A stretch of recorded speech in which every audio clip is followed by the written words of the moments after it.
Baik, masih ada kesempatan untuk pertanyaan, silakan Ibu yang mau bertanya. A'udzubillahi minasyaitonirrajim. Bismillahirrahmanirrahim. Assalamualaikum warahmatullahi wabarakatuh. Waalaikumsalam warahmatullahi wabarakatuh. Nama saya Ibu Rusmiati dari KKMT Kelurahan Pajajaran. Akan bertanya apa saja fungsi Al-Quran bagi umat manusia. Terima kasih. Wabillahi taufiq wal hidayah. Wassalamualaikum warahmatullahi wabarakatuh. Waalaikumsalam.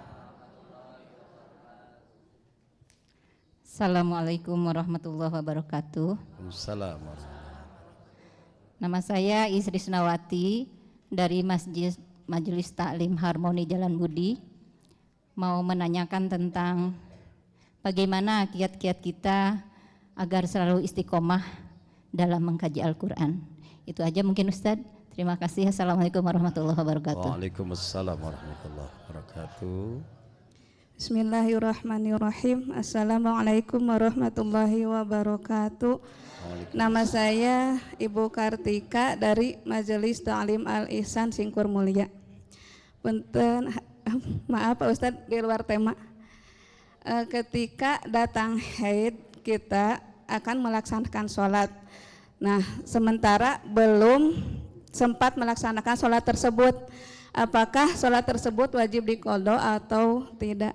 Terima kasih. Assalamualaikum warahmatullahi wabarakatuh. Waalaikumsalam warahmatullahi. Baik Ibu dan pemirsa iNews TV dimanapun berada, pertanyaan yang pertama season ke-5 ini, apa saja fungsi Al-Quran untuk manusia?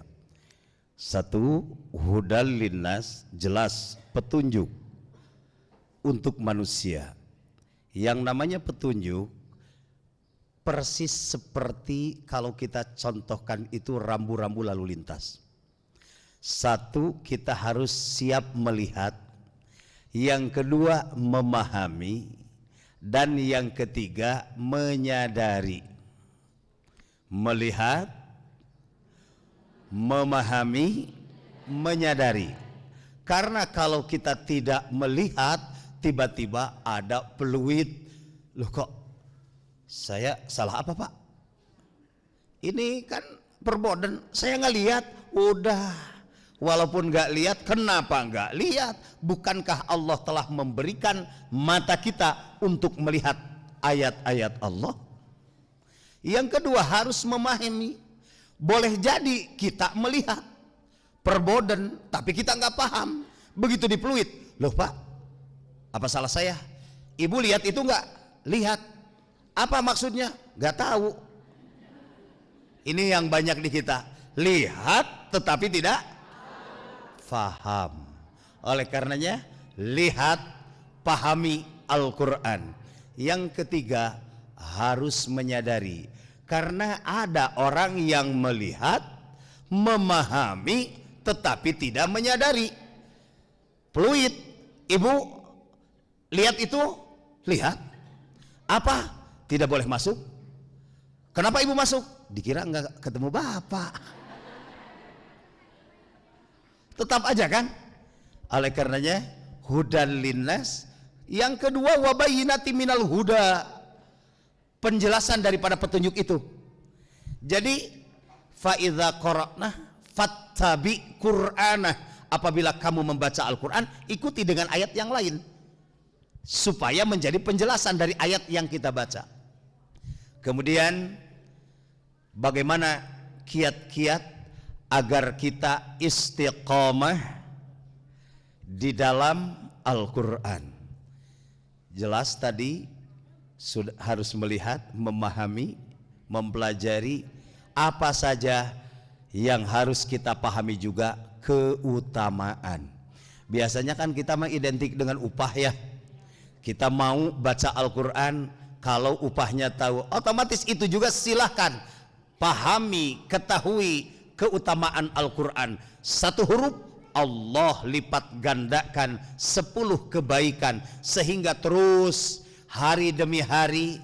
Ingat, umur kita sudah seperti ini, kita masih membutuhkan untuk nambal bolong-bolong yang sudah kita lewat. Apalagi di bulan suci Ramadan. Kemudian di rumah juga supaya istiqomah membaca Al-Quran di rumah. Rasulullah Sallallahu Alaihi Wasallam bersabda, "Aktsiru min tilawatil Quran fi buyutikum." Perbanyak baca Al-Quran di rumah-rumah kalian.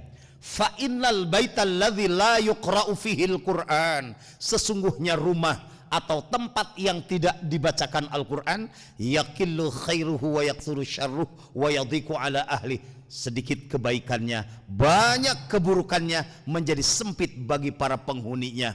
Walaupun rumahnya kecil, tidak baca Al-Quran mah bakal kerasa sempit. Betul kan? Tapi kalau kita sering membaca Al-Quran, walaupun kita punya istana, akan terasa lega. Ayo, mending gubuk sempit, mending istana luas.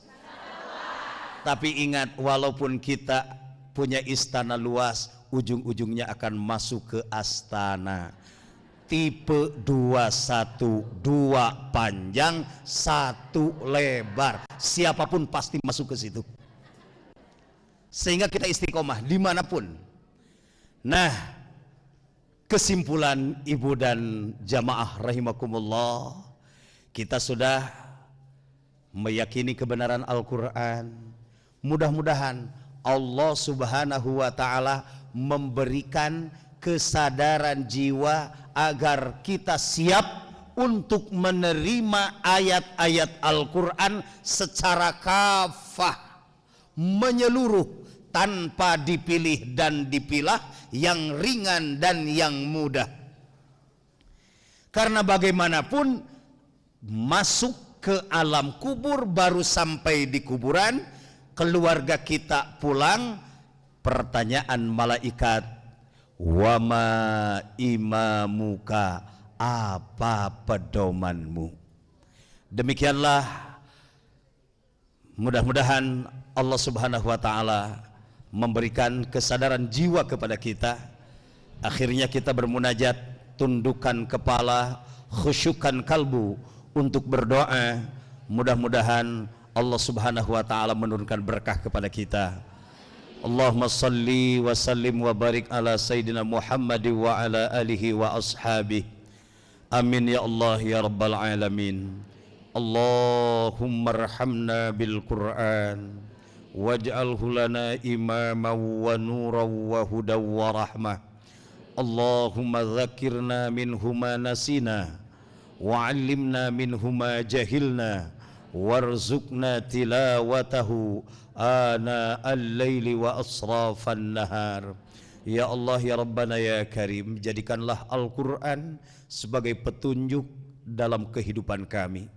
Ya Allah, jadikan Al-Quran sebagai penerang di tengah-tengah gelapnya kuburan kami. Ya Allah, berikanlah syafaat Al-Quran. Ya Rabb, Rasulmu telah berjanji, barang siapa yang senantiasa membaca Al-Quran, maka Al-Quran itu yang akan datang memberikan syafaat di hari kiamat.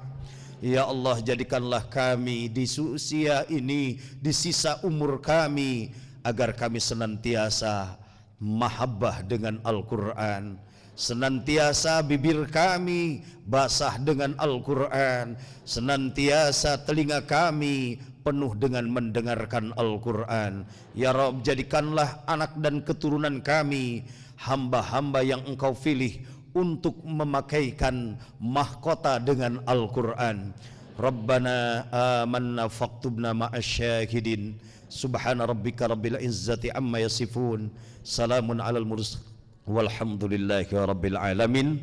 Wassalamualaikum warahmatullahi wabarakatuh.